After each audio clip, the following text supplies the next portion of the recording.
আল্লাহ নবী সাল্লাল্লাহু আলাইহি ওয়াসাল্লামের একজন সহজ সরল সাহাবী, সাদাসিধে সাহাবী বললেন, ইয়া রাসূলুল্লাহ মাতা সাআ, কিয়ামত কোন দিন হবে? নবীজি বলেন, ওমা আদাত্তা লাহা, প্রস্তুতি নিয়েছো কি? কিয়ামত যেদিনে হোক তোমার প্রস্তুতি কি? ওই সাহাবী বললেন, ইয়া রাসূলুল্লাহ নামাজ রোজা বন্দিগি তো খুব বেশি নাই, যেতটুকু সাধ্য কুলায় করতেছি।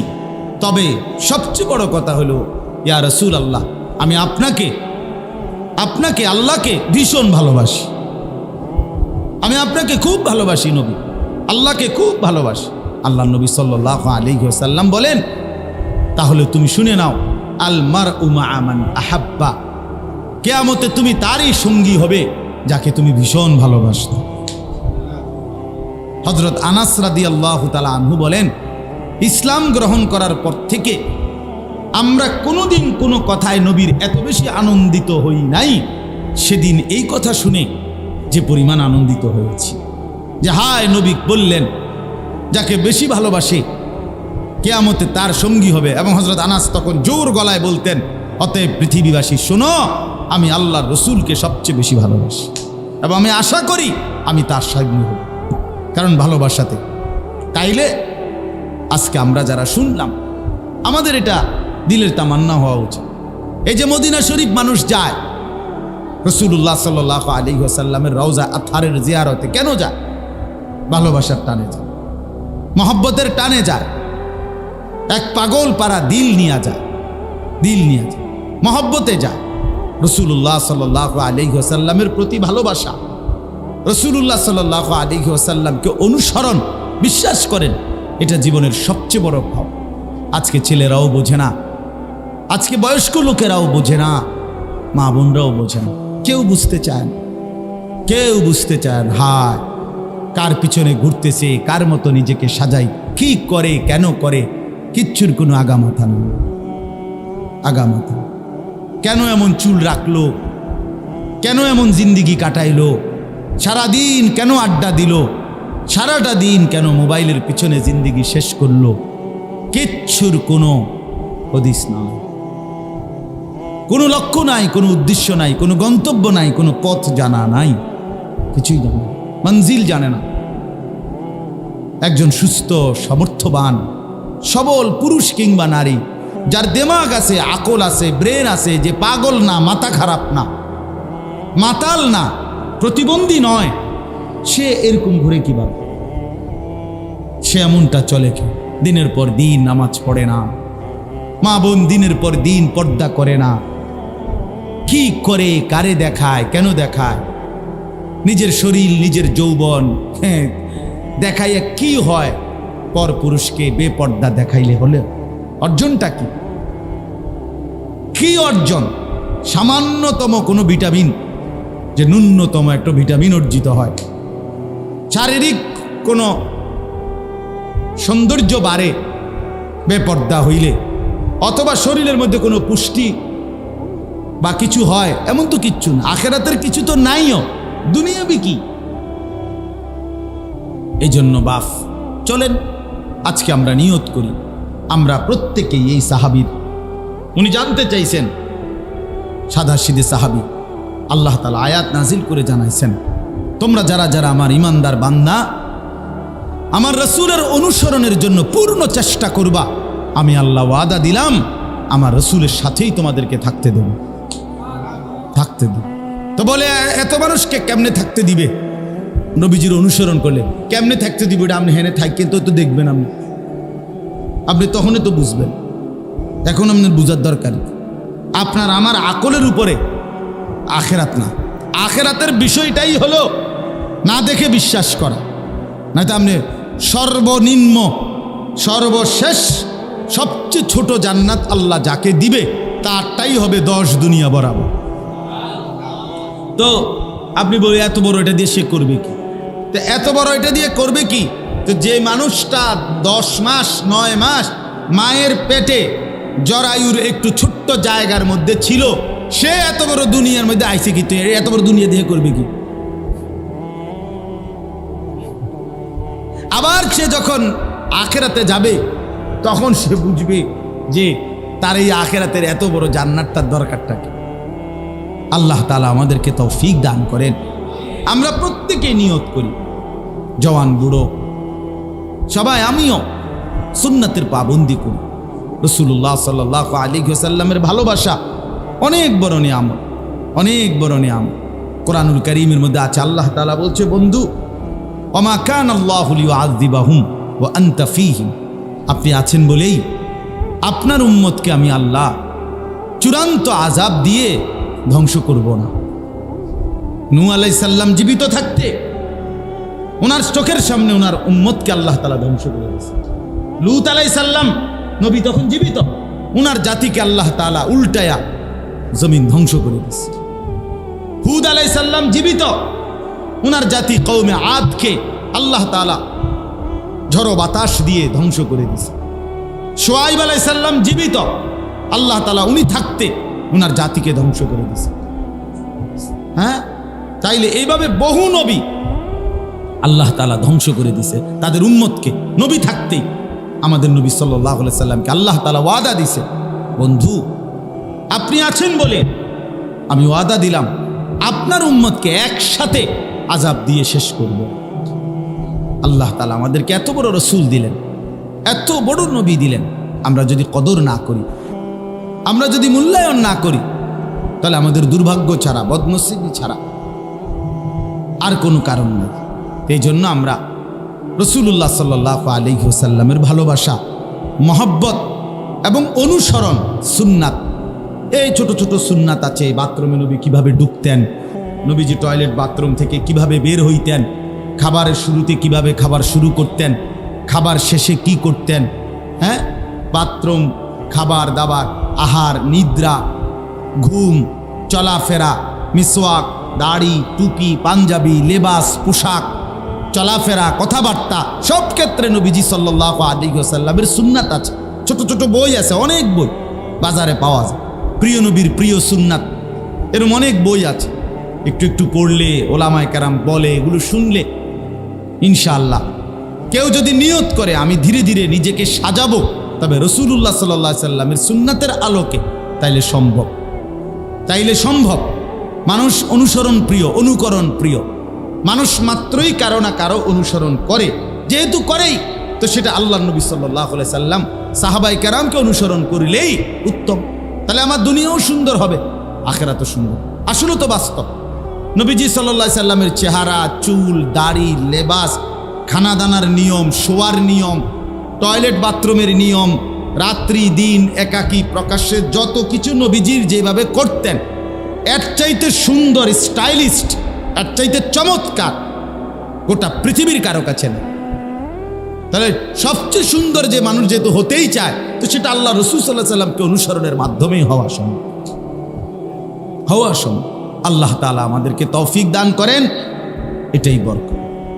এবার সেটা কম জন শুনুক বা বেশি শুনুক, অল্প হোক বেশি হোক, সবটাই বরকত। সুবহানাল্লাহ একবার বললেও নেকি, 100 বার বললেও নেকি। ওই যে মোহাম্মদ 100 বার বললেও নেকি। এদিকে আসো, এনে আসো, এনে আর জায়গা আছে। 100 বার বললেও নেকি। এই মূলত হিসাবটা হলো আল্লাহর কথা বলতে পারা, এটাই বরকত।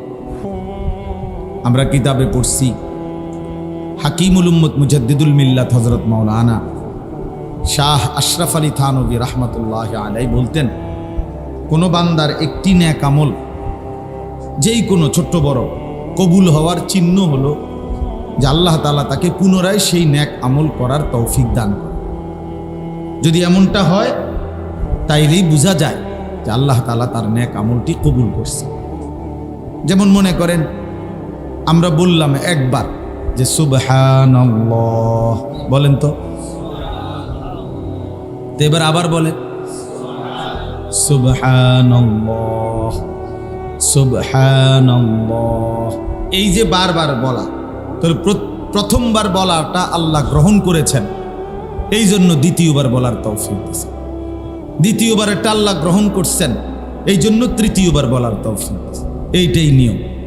যার আল্লাহ তাআলা আমল কবুল করে তাকে আল্লাহ তাআলা পুনরায় সেই আমলের তৌফিক দেয়। যার ফজরের নামাজ কবুল হয়েছে তো আল্লাহ তাআলা তাকে জোহরের নামাজ পড়ার তৌফিক, জোহর কবুল হয়েছে তো আসর পড়ার সুযোগ দেয়, আসর গ্রহণ করছেন আল্লাহ তো মাগরিব পড়ার তৌফিক, মাগরিব পড়ছে কবুল হয়েছে তো এশা পড়ার সুযোগ। এই যে একটার পর একটা নামাজ পড়ে, বারবার দান করে, বারবার আল্লাহর ঘর জিয়ারত করে, বারবার কোরআনুল কারীম তেলাওয়াত করে, মানে এটাই প্রমাণ করে পেছনেরটা কবুল হয়েছে। এই জন্য আল্লাহ তাআলার সন্তুষ্টি, আল্লাহ তাআলার গ্রহণ করা, এটাই হলো সবচেয়ে বড় পাওয়া। কোরআনুল কারীমের মধ্যে আছে ওয়ারিদওয়ানুম মিনাল্লাহি আকবার, ওয়ারিদওয়ানুম মিনাল্লাহি আকবার। আল্লাহ তাআলার সন্তুষ্টি এটাই হচ্ছে সবচেয়ে বড়, এটাই সবচেয়ে বড়। বান্দা আল্লাহ তাআলার প্রতি সন্তুষ্ট, আল্লাহও বান্দার প্রতি সন্তুষ্ট। এমন যখন হয়, এই উভয়টা যখন সমান সমান হয়, তো আল্লাহ তাআলা তখন সেই বান্দাকে ডাক দেয়, ডাক দিয়ে বলে, বান্দা চলো আর দুনিয়ায় থাকার দরকার নেই, এবার আমার কাছেই চলে আসো। ইয়া আইয়াতুহান নাফসুল মুতমাইন্না, হে পবিত্র আত্মা, জীবনভর আমি আল্লাহর জন্য নিজেকে সমর্পণ করলাম, তো চলো ইরজিই ইলা রাব্বিক, আমি রবের কাছেই তুমি ফিরে চলে আসো। কোন অবস্থায় আসবা? রাদিয়াতাম মারদিয়া, আমিও সন্তুষ্ট তোমার উপরে, তুমিও সন্তুষ্ট আমার উপরে। এই যখন বান্দা এই হালাতে পৌঁছে যে বান্দাও আল্লাহর উপরে সন্তুষ্ট, আল্লাহও বান্দার উপরে সন্তুষ্ট, তখন আল্লাহ তাআলাই বলে যে আমার বান্দা তুমি আমার কাছে চলে আসো, চলে আসো। ফাদখুলি ফি ইবাদি ওয়াদখুলি জান্নাতি। আর আমার আরো পেয়ারা বান্দা, মহব্বতের আরো অনেক বান্দা আছে, সেই বান্দাদের সাথে আগে ঢোকো আর ওদেরকে সাথী হয়ে আমার জান্নাতে আসো। তাইলে আসলে এই যে নেক কাজের এই সঙ্গী, এটা অনেক বড় সৌভাগ্য যে আমি আপনারে সহযোগিতা করলাম, আপনি আমারে সহযোগিতা করলেন। কখনো আপনি আমারে নামাজের জন্য ডাইকা দিলেন, আমি আপনারে কোনোদিন ডাইকা দিলাম। কখনো আমি আপনারে উৎসাহিত করলাম, আপনি আমারে উৎসাহিত করলেন। মিলেমিশে বন্ধুত্বপূর্ণ সম্পর্ক হলো দ্বীনের জন্য, আখিরাতের জন্য, আল্লাহর ইবাদতের জন্য। এই সম্পর্কটা, এই বন্ধুত্বটা, এই আন্তরিকতাটা আল্লাহ তাআলা কোরআন কারীমের মধ্যে বলছে, হাসরের ময়দানে সমস্ত বন্ধু একে অপরের দুশমন হবে একমাত্র তাকওয়া, ঈমান, আমল, বন্দিগির ভিত্তিতে যদি কারো মধ্যে বন্ধুত্ব থাকে তারা ব্যতীত, তারা দুশমন হবে না, তারা বন্ধুই থেকে যাবে। আল আখিল্লাউ ইয়াউমাইদিন বা'দুহুম লিবা'দিন আদুউন ইল্লাল মুত্তাকুন। আল্লাহ তাআলা বলেন, বন্ধুরা, ঘনিষ্ঠ বন্ধুরা হাসরের ময়দানে প্রত্যেকেই একে অপরের শত্রু হয়ে যাবে, শত্রু হয়ে যাবে। ইল্লাল মুত্তাকুন, একমাত্র মুত্তাকিরা ব্যতীত। এই তাকওয়ার সাথে সম্পর্ক যাবে, ঈমানের কারণে মহব্বত, আমলের কারণে মহব্বত, ইলমের কারণে মহব্বত, বন্দেগীর কারণে মহব্বত, এই কারণে ভালোবাসা যে নামাজ, রোজা, আখিরাত, পরকাল, এই সম্পর্কটা মৃত্যুর পরেও থাকবে, হাসরের ময়দানেও থাকবে। সবচেয়ে মজার বিষয় হলো, খুশির কথা হইল, সবচেয়ে আনন্দের কথা কোনটা? আনন্দের কথা হইল এই আজকে অনেকে ওলামায়ে কেরামের সাথে সম্পর্ক রাখে, আমরাও সাধারণ অনেকের সাথে আমাদেরও অন্তরকতা থাকে দ্বীনের জন্য। তাহলে এই কি হবে? এতে ওই সূরাতে আছে আল্লাহ তাআলা এই বন্ধুদেরকে, যারা নেক কাজের বন্ধু ছিল, আল্লাহর ইবাদতের কাজে সহযোগী ছিল, তা আল্লাহ তাআলা তাদেরকে ডাক দিয়ে বলবে, উদখুলুল জান্নাতা আনতুম ওয়া আজওয়াজুকুম তুহবারুন। তোমরা তোমাদের বন্ধুদেরকে সাথে নিয়ে, সঙ্গীদেরকে সাথে নিয়ে হাসতে হাসতে আমার জান্নাতে ঢুকো। তখন এই নেক কাজের বন্ধুরা গলাগলি করে, হাতে ধরাধরি করে একসাথে জান্নাতে ঢুকবে। সুবহানাল্লাহ। ইয়া ইবাদি লা খাউফুন আলাইকুমুল ইয়াওমা ওয়া লা আনতুম তাহজানুন। আল্লাহ তাআলা বলবেন যে, হে আমার বান্দারা, আজকে তোমাদের কোনো চিন্তা নাই, কোনো পেরেশানি নেই। তোমরা একসাথে বন্ধুরা যারা একজন আরেকজনকে নেক কাজের জন্য সহযোগিতা করেছিলে, আল্লাহর ইবাদত, নামাজ, রোজা, দান, সাদাকা, জিকির, তেলাওয়াত, গুনাহ থেকে বেঁচে থাকা, এই সহযোগীরা একসাথে জান্নাতে ঢুকবে।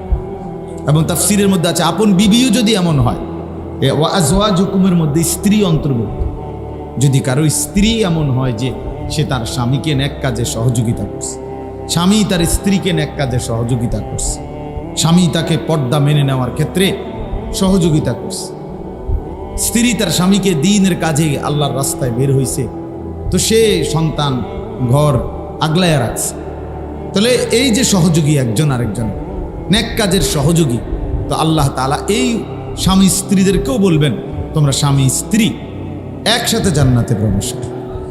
হ্যাঁ, এই আয়াতের তাফসীরে আছে। এই জন্য আল্লাহর দ্বীন নিয়ে ফিকির করা, দ্বীনের উপরে থাকা, নেক কাজের সঙ্গী হওয়া একজন আরেকজনের, এর নিয়ে ফিকির করা অনেক বড় নিয়ামত, অনেক বড় নিয়ামত। তাহলে আহসান মানুষ বলল, সর্বোত্তম মানুষ হলো এই তিন শ্রেণী, যে তার জবান দিয়ে মানুষকে আল্লাহর দিকে ডাকে, যে কর্মে সমস্ত বন্দিগি নেক আমল করে, আর যে সর্বাবস্থায় নিজেকে মুসলমান পরিচয়। কেন দাঁড়িয়ে রাখছি আমি মুসলমান? টুপি পড়েন কেন আপনি সবসময়? আমি মুসলমান। আমি পাঞ্জাবি লুঙ্গি পরবো কেন? আমি মুসলমান। আমি পড়বো না তো কে পড়বে? মেসওয়াক করবেন কেন? হ্যাঁ, মেসওয়াক করবো, আমি মুসলমান। অর্থাৎ প্রতিটা দিন ঘরে বাইরে সর্ব জায়গায় নিজেকে পরিচয় তুলে ধরা, আমি মুসলমান। আমাদের হযরত মাওলানা নজরুল ইসলাম কাসেমি সাহেব, বাংলাদেশের এক বড় বুজুর্গ আলেম, উনি একবার বলছিলেন বয়ানে, উনি বলছেন আমি পৃথিবীর অজস্র অগণিত সারাটা জীবন, সারা গোটা ইউরোপের এমন কোনো দেশ নাই যেখানে আমি সফর করি নাই, বারবার। তো সারা ইউরোপ সফর করছি পাঞ্জাবি টুপি পরে। তো উনি বলছেন ইউরোপের বহু বিমানবন্দরে ইমিগ্রেশনে আমার দেশি শার্ট প্যান্ট স্যুট পরা, দাড়ি শেভ করা, এরকম বহু লোককে ঘন্টার পর ঘন্টা ইমিগ্রেশনে চেকিংয়ের কারণে দাঁড় করায় রাখছে, কিন্তু আমার কোথাও পৃথিবীর কোনোবারে একবারের জন্য আটকায় নাই। কারণ আমার পরিচয় মুসলমান, আমার লেবাস চেহারায় বোঝা যায় মুসলমান, আমার পরিচয়ে আর আমার শরীরে গঠনে মিলছে, এই জন্য আমার আর কোথাও কি করে নাই, আটকায়। উনি বলছেন যে আমি শতবার দেখছি।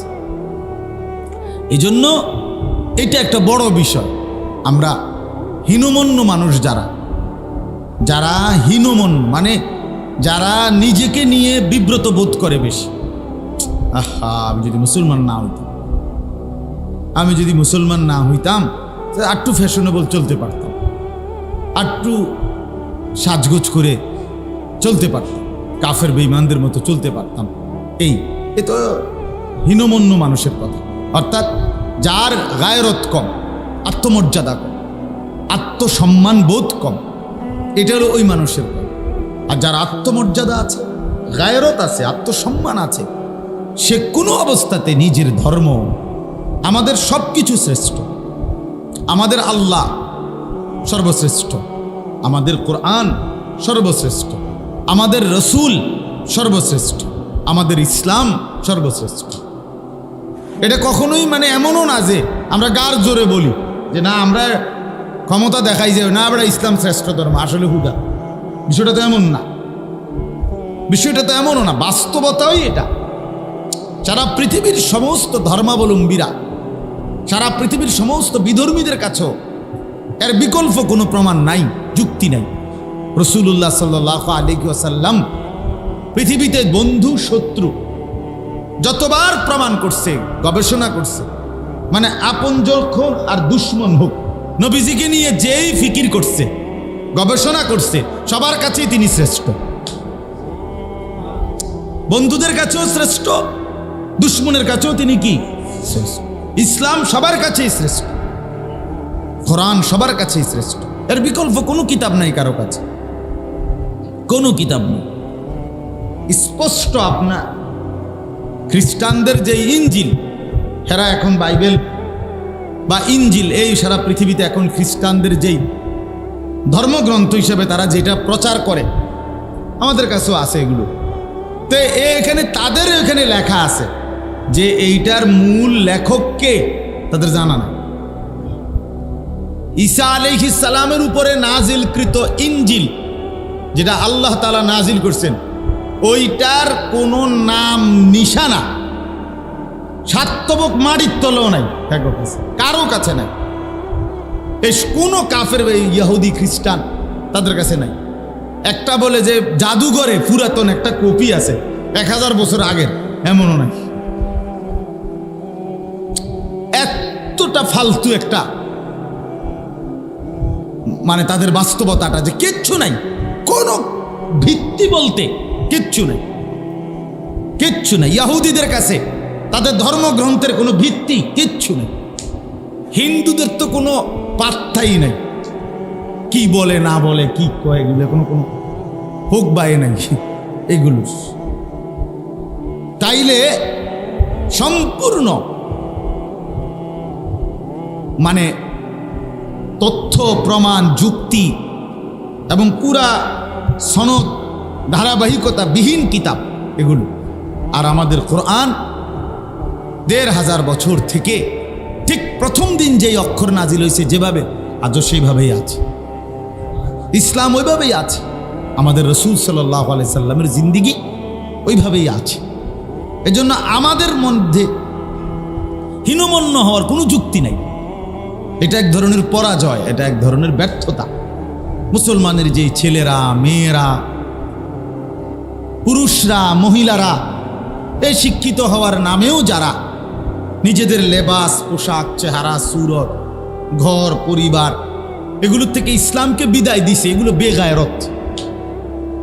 মূলত এদের আত্মসম্মান কম, আত্মমর্যাদা কম, আত্ম উপলব্ধি কম। এরা হীনমন্য মানসিকতা, বাস্তবতা। এরা নিজ ধর্মের ব্যাপারে এদের কোনো নির্ভরতা নাই। এরা লজ্জিত, বরং ভিতরে ভিতরে, এমনি মুখে বলে না আর কি, ভিতরে ভিতরে লজ্জিত যে ইসলাম আসলে এতটা যুক্তিসঙ্গত বর্তমান পৃথিবীতে চলনসই না। এখনকার এই আধুনিক পৃথিবীতে ইসলামের সব কথা নিয়ে পড়ে থাকলে হবে না। এই মানে এটা হলো মূলত শয়তান, ইবলিস তাদেরকে জেহানটা এভাবে তৈরি করে দিয়েছে। অথচ আল্লাহ তাআলা বলেন যে সর্বাবস্থায় পরিচয় দেয় আমি মুসলমান এবং এটা গর্ববোধ করে, তো আল্লাহ তাআলা বলে সে সর্বশ্রেষ্ঠ মানুষ, সর্বশ্রেষ্ঠ মানুষ। আল্লাহ তাআলা আমাদেরকে বুঝার তৌফিক